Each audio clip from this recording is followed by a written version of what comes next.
100.000 евра општините од источниот регион лани потрошиле само за службени ручици и патувања, покажуваат анализите на ТВ Стар.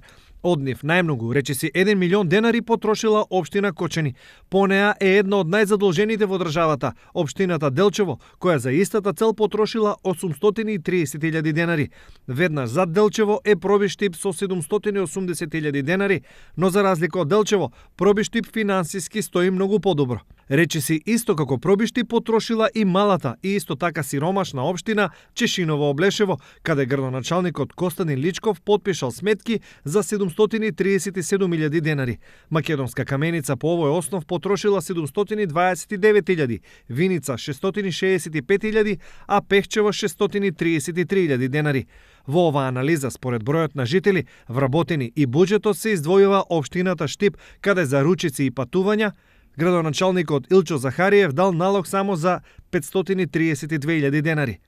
Општина Берово и градоначалникот во заминување Драгина Джински потрошиле 286.000 денари, а далеку најмалку и најскромно потрошила општината Зрновци само 118.000 денари.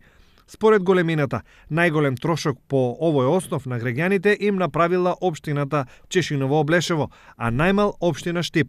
Од друга страна, според финансиската состојба, најнедомаќински се однесувале во општина Делчево. Севкупно, тоа се околу 6.300.000 денари или цели 100.000 евра за ручици и патување за само една година.